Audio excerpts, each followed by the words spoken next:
तो कहा जाएगा कि महापुरुष। तो हमारे जैसे लोग बिगड़ जाएंगे कि कुछ आता नहीं तो सीधे सीधे कहो कि बढ़िया हवा चल रही है। बहुत ज्यादा संस्कृत में पढ़ा।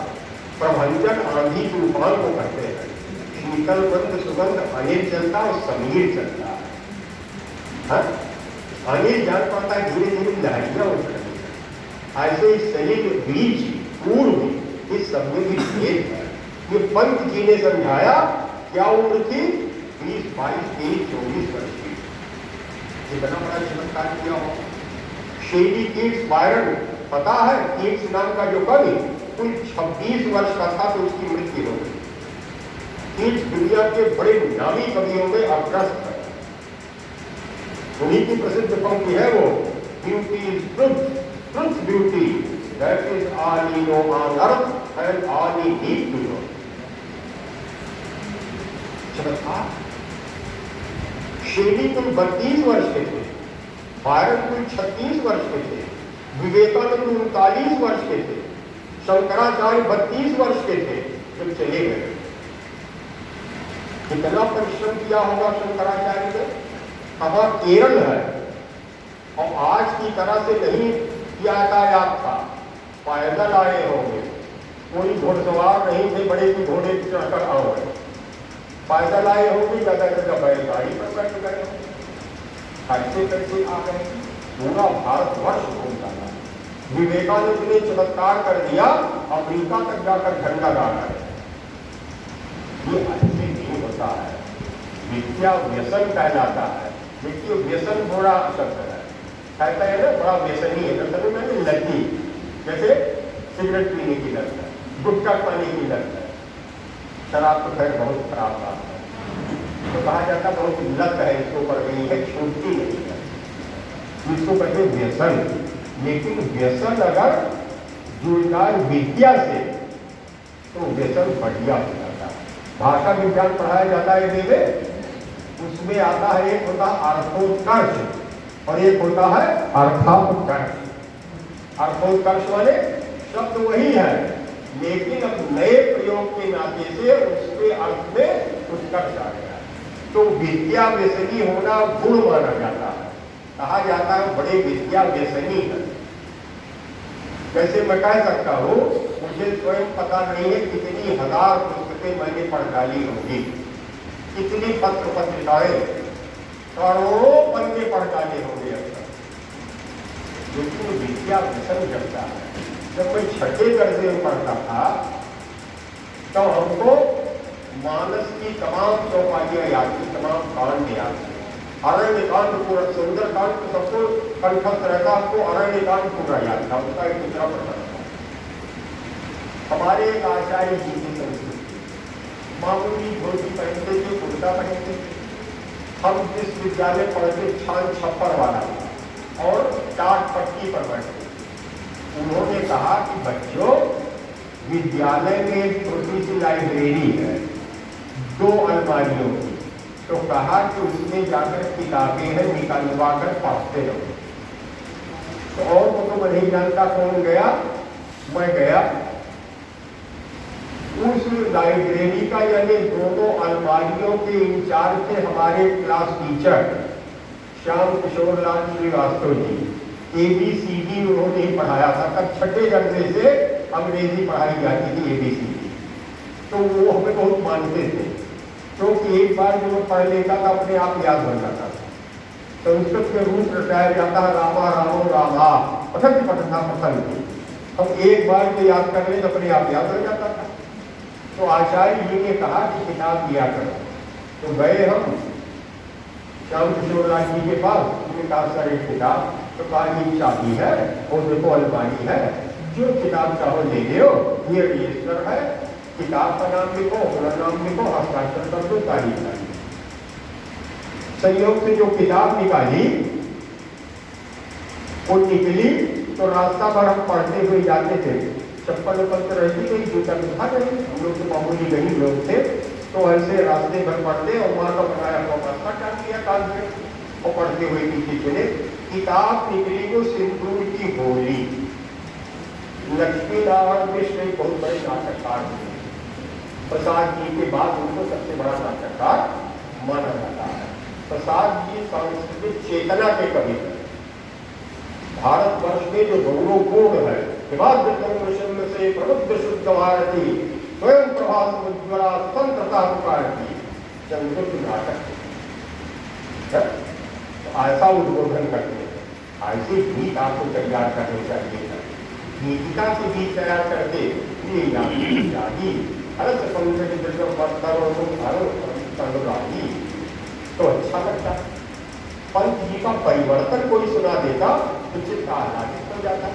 अरे कुछ नहीं तो माखनलाल चतुर्वेदी या सुभद्रा कुमारी चौहान यही कविता सुनाते थे। तो लगता कि पढ़े लिखों के बीच हमें जो आक्रोश आ गया कि ये तो ऊट पटांग हरकत कपिल शर्मा शो में यही सब तो होता ही है, और तरह तरह के जो शो आते हैं और उसमें तरह तरह का नाच नाच कर कूद कर ऊट पटांग बोलना, अश्लील बातें करना, जो माँ बहन बेटी के साथ सामने बात नहीं किया करती है।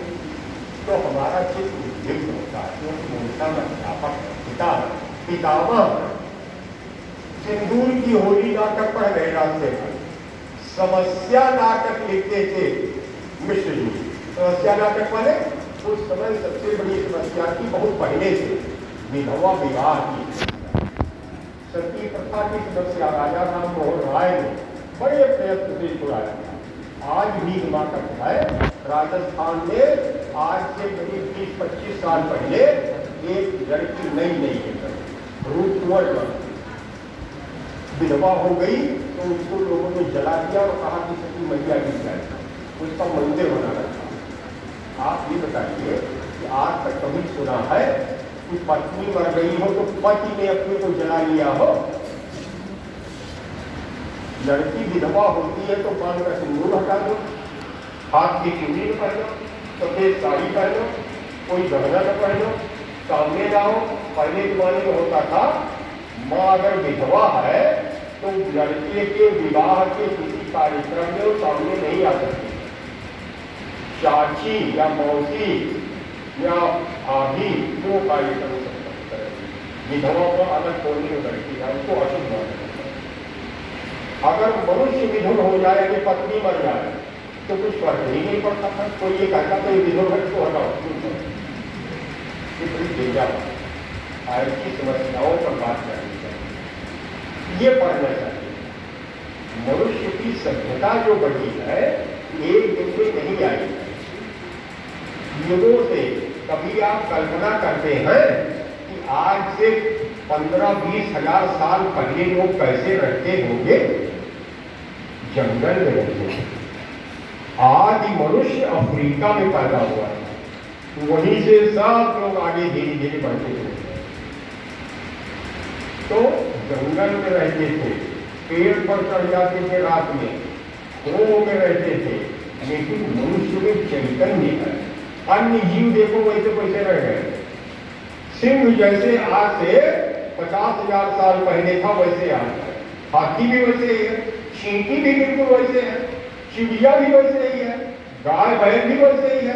गाय को हम माता कहते हैं लेकिन गाय वैसी ही है जैसे आज से 60,000 साल पहले थी। आदमी बढ़ता चला गया।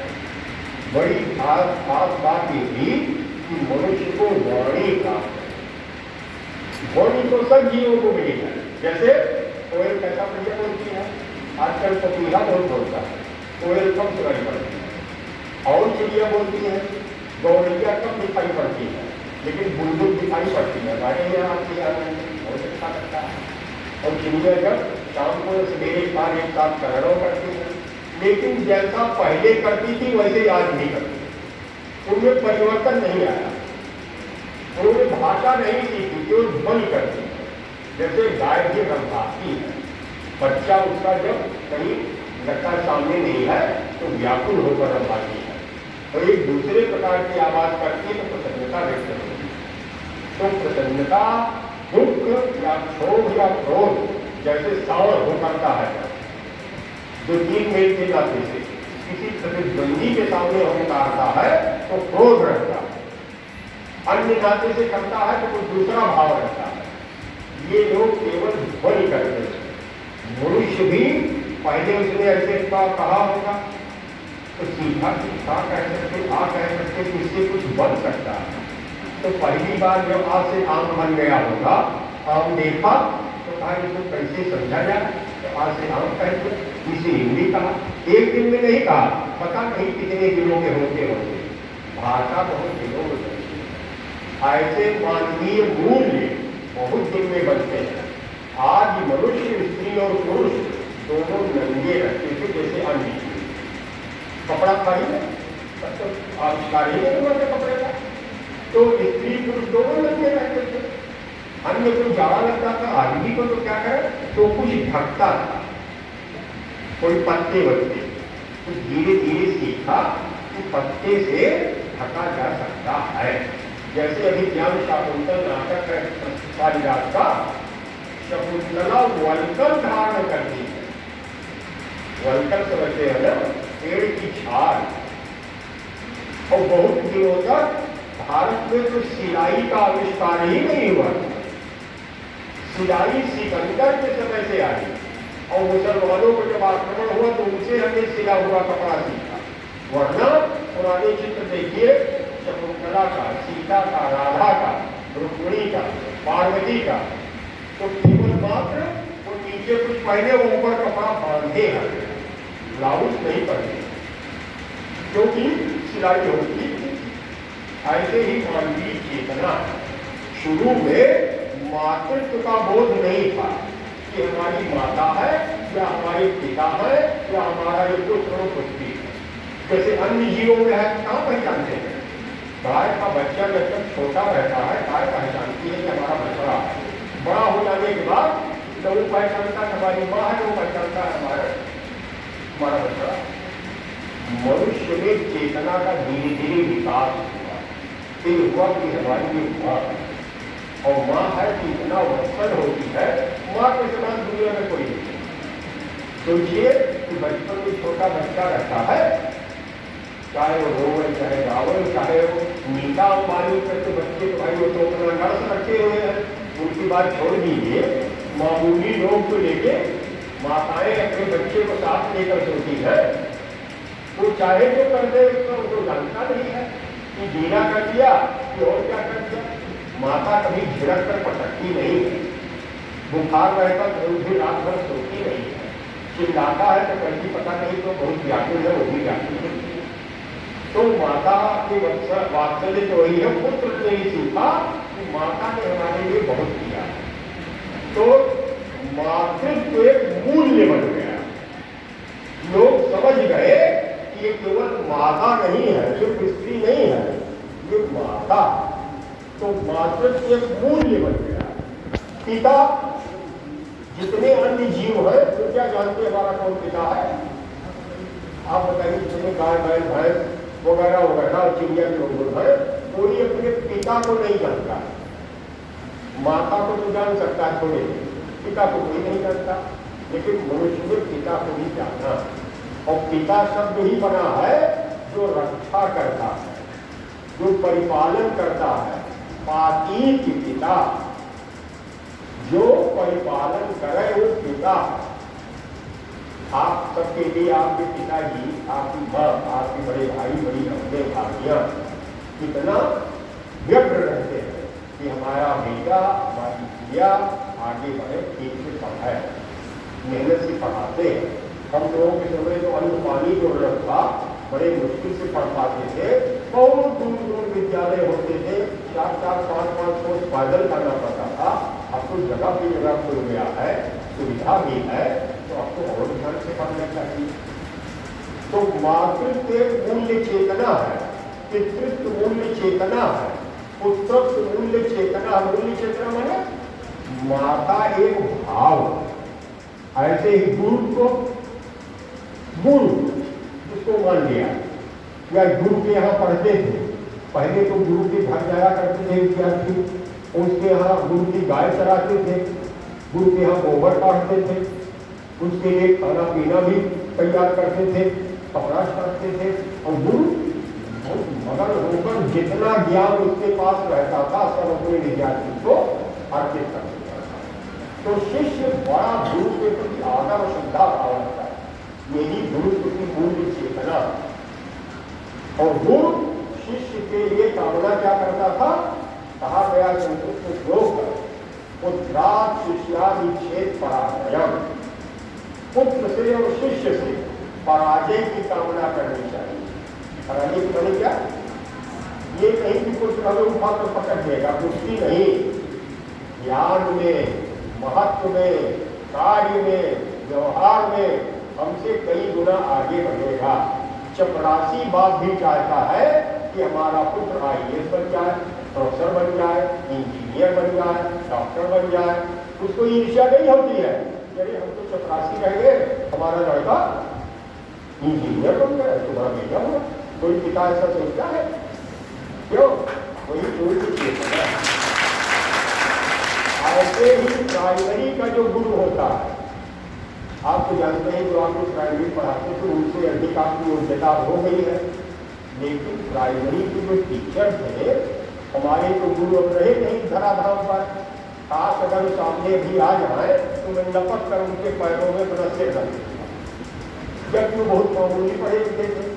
हमने जिन्होंने हमें प्राइमरी पढ़ा उसको सिर्फ मिडिल पास थे, यानी 7वां 8वां दर्जा पास थे, लेकिन हम मानते बहुत थे, बड़ा स्नेह करते थे। उन्होंने ही हमें इंग्लिश और प्रार्थना पढ़ाया। छठे दर्जे जो पढ़ाते थे अंग्रेजी, वो हाई स्कूल पास थे, ABCD। आचार्य जी जिन्होंने हमें प्रेरित किया विद्या व्यसन पढ़ाया, वो संस्कृत के आचार्य थे, वो पंडित थे। लेकिन ये सब अब अपने हिसाब से देखा तो हमारे हिसाब से तो उन लोगों को कुछ पता नहीं उस वजन में, लेकिन हमारे लिए सदा प्रणम रहते हैं। उनको मैं याद करता हूँ तो रोमांच होता है, अकेले रहता तो आपको आंसू आ जाते हैं। मेरे गुरुजन नाम का एक बड़ा भारी लेख हमने लिखा है संस्मरण का, करीब 130 पेज का, प्राइमरी से लेकर यूनिवर्सिटी तक के अध्यापकों का। और आप देखते हैं आप भी विद्यार्थी थे, हम भी थे। अध्यापक का एक एक रंग ढंग, चलना बोलना, बैठना, कपड़ा लत्ता, जूता चप्पल, बाल, सब पर विद्यार्थी ध्यान देता है, नजर में रहता है। विद्यार्थी के चित्त में अच्छा अध्यापक आइकॉन होता है। आइकॉन अंग्रेजी शब्द है, अरे प्रतिमान होता है कि ऐसा होना चाहिए। कुछ अध्यापक हमारे ऐसे थे जिनका हमारे चित्त पर बड़ा प्रभाव है। लेकिन अगर आप देखें जैसे यहाँ सब प्रौढ़ विद्यार्थी मैंने सब 20-22 साल के सब करीब करीब, और आपके अध्यापक कुछ हो सकते हैं कि वो 28-30 साल के भी हो सकते हैं। आपके वैसे ज्यादा भेद न हो, लेकिन चाहिए कि अध्यापक और विद्यार्थी में कुछ भेद दिखाई पड़े। जैसे पिता और माता 25 साल के भी होते हैं, 50 वर्ष के भी होते हैं, 60-70 वर्ष के भी होते हैं, लेकिन 25 वर्ष का जो पिता है उसको अपनी संतान जो बढ़ रही है, पिता तब 30 वर्ष का होगा तो बच्ची या बच्चा 5 वर्ष का होगा। अब उसके सामने खूब पतान हरकत नहीं कर सकता, करेगा तो अपने बालक और बालिका के चित्त में उसकी छवि खराब होगी। ऐसे ही गुरु है, अगर विद्यार्थी देखता है कि गुरु जी तो हमसे भी बढ़कर जीन्स फाड़े बैठे हैं, तो भला बताइए कि विद्यार्थी के चित्त में गुरु की महिमा क्यों कर आवे? लोभ को रोकना पड़ेगा। ऐसा है संसार में सब कुछ है, लेकिन सबके लिए नहीं है। गुरु एक आदर्श पुरुष होना चाहिए, उस पर बड़ा भार है। उसको चाहिए कि जितना कुछ उसमें है सब दे डाले अपने शिष्य को, बेहतर बनावे, और जो नहीं जानता है प्रेरित करे कि भैया हम कम जानते हैं, आप और जानो, आगे बढ़ो। तो उसको तो आदर्श कार्य करना पड़ेगा। अच्छा, आप देखते हैं ना, केवल अध्यापक का विद्यार्थी पैर छूटे और किसी का कोई पैर नहीं छूटा, माता पिता का, बड़े भाई का, अन्य लोग जो बड़े होते पद उनका पैर या तो गुरु का, कोई राष्ट्रपति का, कोई प्रधानमंत्री का, मोदी मोदी भले सब करा, लेकिन कोई मोदी को पैर नहीं छूता, जोगी को कोई पैर नहीं छूता है। डीएम कमिश्नर बड़े शक्तिधर है, लेकिन डीएम कमिश्नर कोई पैर नहीं छूता है। अध्यापक मामूली हो सकता है, उसका पैर घिसा हुआ हो, पैजामा उसका नहीं हो, पैर में उसकी बीमारी हो, लेकिन गुरु का पैर छूता है। इसलिए क्या, गुरु एक मूल्य चेतना, लेकिन गुरु को मेंटेन करना पड़ेगा। पिता माता को, माता और पिता होने का जो भाव है, जो स्वरूप है, मेंटेन करना पड़ेगा। बेटी 22-25 साल की है और माता मान लीजिए 40-45 साल की है, और माता बेटी से अधिक मेकअप करती है, माँ सब्जी बची रहती है, माँ फिल्मी दिनों धूम पर कपड़े पकड़े के ही नाचने लगती है, तो बिटिया के चित्र में क्या झूठ की जगह ही जरा बताइए। वैसे बाप का अगर हाथ हो, विद्यार्थी चाहे तो कहा है कि हम आपका परिचय, आप काहे की दूर, आपकी नौकरी है कि आप हमें पढ़ाओ। जैसे कि दुकानदार से हम सामान लेते हैं, तो क्या कोई दुकानदार का पैर छूता है? उनके दुकानदार कृतज्ञ होता है कि बाबूजी फिर आइए, आप तो बहुत अच्छे, और आपके लिए और अच्छा सामान रखेंगे। जैसे हमारा एक फल वाला सब्जी वाला है, वो कहता गुरु जी हम आपके लिए सबसे बढ़िया वाला लाते हैं, बहुत बढ़िया। लेकिन गुरु जी कोई ये नहीं कहता कि हमने फीस दी है तो आपको पढ़ाना पड़ेगा, हर विषय। तो गुरु को भी ऐसे चाहिए कि गुरु जो अध्यापक है ना, अध्यापक नौकरी नहीं करता। मैंने बहुत जगह कहा भी है और लिखा भी है, अध्यापन नौकरी नहीं है। तमाम बातें हैं, लिखा रहता है ऑक्यूपेशन, व्यवसाय, तो हम कहते हैं पेशा, उर्दू में रहता है, तो हम कहते अध्यापक कोई व्यवसाय है। तो हम लोग काम को कभी कहीं पढ़ा, उसको काट दिया। अध्यापक एक वृत्ति है, वृत्ति को पहले माना जाता था। बड़े बड़े राजा महाराजा होते थे, तो बड़े कवि, बड़े पंडित, बड़े ज्ञानी उनके दरबार में जाते थे, या फिर उनको बारे में पता रहता था, तो उनके जीवन यापन के लिए कुछ जमीन लगान फ्री दे देते। जिसका लगान न पड़े उसको कहते वृत्ति वाला खेल। इसीलिए देखते हैं ना, स्कॉलर के साथ लगता है स्कॉलरशिप, टीचर के साथ लगता है टीचरशिप, प्रिंसिपल के साथ लगता है प्रिंसिपलशिप, लेक्चररशिप, रीडरशिप, प्रोफेसरशिप, लेकिन डीएमशिप नहीं होता, कमिश्नरशिप नहीं होता, प्रेसिडेंटशिप नहीं होता है, प्राइम मिनिस्टरशिप नहीं होता है। शिप केवल मात्र पूज्यम वर्ग के साथ होता है। स्कॉलर जिसको यूजीसी फेलोशिप दे देती है, उसको कहा जाता है फेलोशिप। फेलोशिप पर ये शोधार्थी है और बड़ा शोध कर रहा है, इसलिए इसका जीवन सुचारू बना रहा है, इसके लिए कुछ हम सहायता करें। तो अध्यापक को जो वेतन मिलता है वो वृत्ति है, वो वेतन नहीं है, लेकिन उसके एक पात्र बनना पड़ेगा, नित्य निरंतर पात्रता रखनी पड़ेगी। जैसे हम रोज नहाते हैं, अन्य जीव को नहीं नहाते, सिंह, बाघ, भालू, हाथी, घोड़ा, चींटी, बाटा, चिड़िया, चुरंगो, उनको जब गर्मी लगती है तो पानी में जाते हैं। आदमी केवल ऐसा है कि वो रोज नहाकर जाड़े में भी नहाता, नहीं तो मुंह तो धोता ही है। लोग आदमी होते हैं हाथ लगाने का, लेकिन वो हाथ तो धोते ही है। जेब करते कई लोग तो क्रीम लगाते हैं, वो सब भी अच्छे तीसरे करते हैं। क्यों भाई? इसलिए बेहतर दिखना चाहिए। हम नित्य मार्जन करते हैं, कपड़ा धुला हुआ पहनते हैं, चाहे कोई कपड़ा पहने ना। हाथी, घोड़े, बैल, गाय को कभी देखा है पानी का प्रयोग करते हुए? नित्य क्रिया करते हुए उसी जगह बैठे भी रहते हैं। मनुष्य साफ सफाई करता है, कपड़ा साफ करता है, नाखून काटता है। आचार्य हजारी के साथ मेरी को एक बड़ा प्रख्यात सुलभ है, नाखून क्यों बने? कभी आप बताइए ऐसे विषय पर सवाल करते हैं। देवी को हमने प्रत्यक्ष देखा था, हम लोगों ने कॉलेज में बुलाया, जब मैं अध्यापक था, क्या आचार्य, क्या अद्भुत वाणी थी और क्या लिखते। नाखून क्यों पढ़ते और क्यों काटते? नाखून सारे जीवों को होते हैं। देखा तो कुत्ते के लिए होता था, बिल्ली के लिए होता, चूहे के लिए होता और सिंहों के तो होता ही सबसे होता है। खाली घोड़े के नाखून नहीं होता, जिसका खून कटा नहीं होता है उसको नाखून नहीं होते, जिसका खून कटा होता है सामने से उसके ही खाली होते। बैल को भी, बैल का खून कटा रहता है लेकिन उसको नाखून नहीं होते, उसका ठोस रहता है। जिसका पंजा मुलायम है, जैसे सिंह का पंजा मुलायम है इसलिए उसको नाखून, लेकिन वो जानता नहीं कि नाखून काटा जा सकता। मनुष्य नाखून काटता रहता है।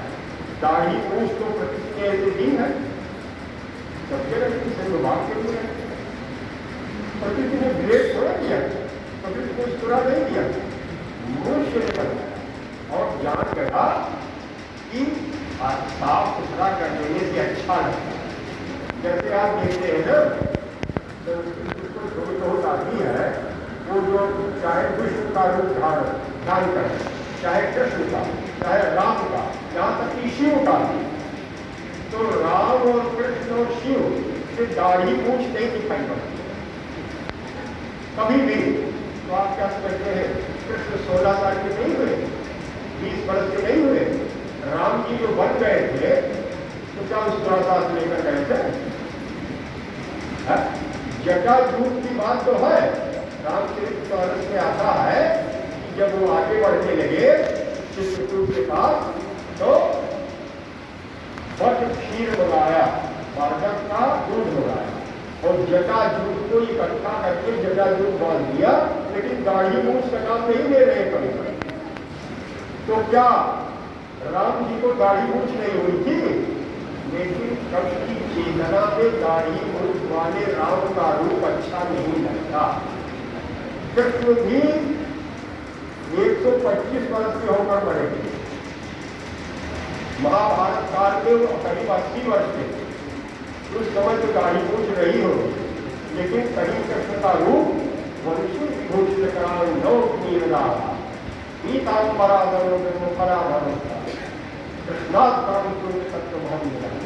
क्या स्वरूप है।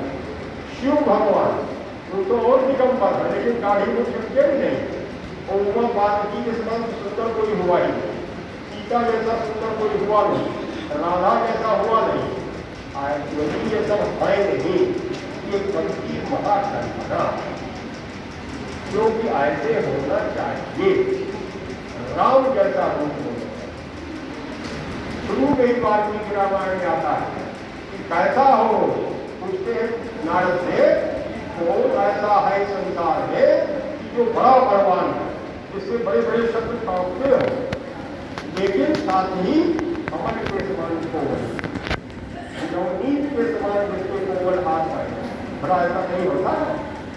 जो बड़ा पहलवान होगा वो कमल के समान कोवल होगा, और जो कोवल होगा नहीं पहलवान होगा। लेकिन कभी कल्पना दोनों को एक में मिला दीजिए। रावण को भयंकर बनाते हैं, राम को सुंदर बनाते हैं, लेकिन रावण राम से पराजित दिखाया जाता है। यथार्थ ऐसा नहीं होता। जो बड़े बड़े पहलवान हैं, ये जो बड़े बड़े फिल्मों में आप फिल्में देखते हैं तो कायनी मजा आता है। सलमान खान, फलाने खान, फिल्माते खान, वो जो बड़े बड़े पहलवान हैं, विलेन है, वो एक मौका कायदे से मार दे गए, उनके बीच की रीढ़ टूट जाए, लेकिन ये 2500 लोगों को मारते पीटते चले जा रहे हैं, क्योंकि ये मानवीय सौंदर्य कल्पना कि हमारा नायक बड़ा सुंदर है, लेकिन वो इतना बड़ा बलवान है कि बड़े बड़े दुर्धर्ष बदमाशों को भी एक साथ पराभूत भी नहीं कर सकता, एकदम रीढ़ हड्डी पतली तोड़ सकता है। ये अच्छा लगता है, यथार्थ होता नहीं है।